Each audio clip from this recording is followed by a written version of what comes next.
High court ने analyse किया उस समय हमारे पास कोई अध्यादेश या कोई कानून नहीं था। केवल एक रिकवरी का एक होता है कि जो डिस्ट्रिक्ट मजिस्ट्रेट के पास रिकवरी करने के जो अधिकार हैं कि जिसके ऊपर गवर्नमेंट के ड्यूज होते हैं उसको रिकवरी करने के लिए हम लोग मुनादी भी कराते हैं, हम लोग उसको पोस्टर भी छपवा के लगवा सकते हैं, तो वो तो था रिकवरी के लिए। लेकिन दंगाइयों के विरुद्ध जब तक मतलब ये कोई वो रूल नहीं था या लॉ नहीं था कि आप पोस्टर के द्वारा उनको प्रसारित कर सकें, उनको आइडेंटिफाई करा सकें। अभी क्योंकि गवर्नमेंट, उत्तर प्रदेश गवर्नमेंट एक अध्यादेश ला रही है, अभी लाई नहीं है, ला रही है, तो उसके लाने के बाद ये कानून प्रभावी हो जाएगा।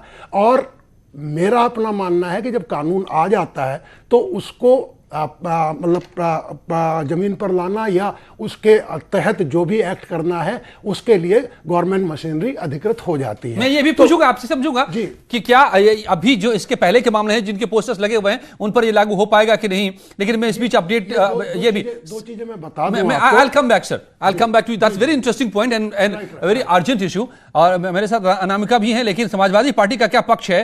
अनुराग भदौरिया ने न्यूज़ 18 से बात की, सुनिए क्या कहते हैं। हाई कोर्ट ने, सुप्रीम कोर्ट ने भी कहा ये होर्डिंग लगाना गलत है क्योंकि आप किसी की प्राइवेसी को नहीं ओपन कर सकते, पब्लिकली कर सकते। लेकिन राजा को चूंकि लगानी है, राजा को अपना ईगो सेटिस्फाई करना है, इसलिए राजा आप अध्यादेश लेके आ गए। ये सरकार जनता के लिए चुनी गई है या राजा का ईगो सेटिस्फाई करने के लिए चुनी गई है? सरकार सिर्फ और सिर्फ अपनी ईगो सेटिस्फाई कर रही है। कोई कोर्ट, हाई कोर्ट, न्यायपालिका का कोई सम्मान नहीं, अपना राजशाही चला रही है। राजा को जो पसंद होगा वही काम होगा। इस तरह से सरकार चल रही है, लोकतंत्र की हत्या कर रही है। लोकतंत्र से कोई लेना देना नहीं है सरकार को। ओके, तो ये अपनी जिद को चलाने के लिए, दरअसल अखिलेश यादव ने बयान दिया था कि सरकार अपनी जिद पर अड़ी हुई है और पोस्टर नहीं हटाने की जिद पर, लेकिन क्या दंगाइयों की जिद को भी सामने रख रहे हैं क्या अनुराग भदौरिया या फिर अखिलेश यादव? ये भी कहना होगा। लेकिन अनामिका लगता है कि बहुत गर्माहट आ गई है इसके बाद इस पूरे मसले में। अब सीधे सीधे क्या ये मामला इस कानून के बनने के बाद अदालत में नेक्स्ट लेवल पर जाएगा? अदालत ने पूछा कानून कहां है, सरकार ने कानून रख दिया सामने।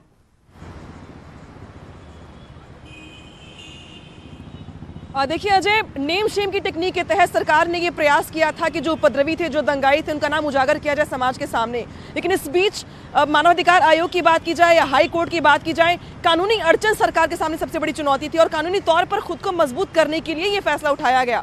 आपको याद होगा कि जब हाई कोर्ट में सुनवाई हुई तो उस वक्त ये कहा गया कि क्यों ना इसको निजता के अधिकार का उल्लंघन माना जाए। ये भी पूछा गया कि आपके पास क्या अधिकार है, क्या शासनादेश है आपके पास जिसके तहत आपने ये बड़ा कदम उठाया।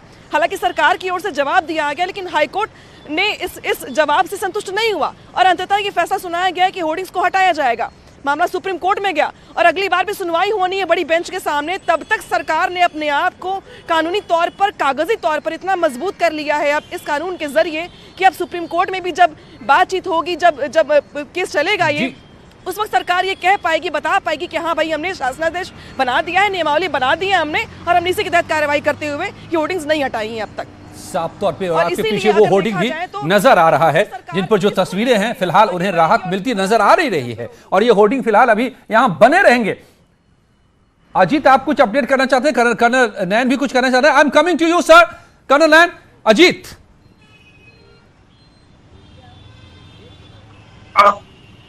देखिए बिल्कुल अजय, दो बातें हैं जो अनामिका बता रही थी कि सरकार ने कानूनी तौर पर अपने आप को बहुत मजबूत कर लिया। पहला पॉइंट, 16 मार्च से पहले सरकार को इलाहाबाद हाई कोर्ट में अपना हलफनामा दाखिल करना था और यह बताना था क्या यह निजता के अधिकार का उल्लंघन है या नहीं है, क्या निजता के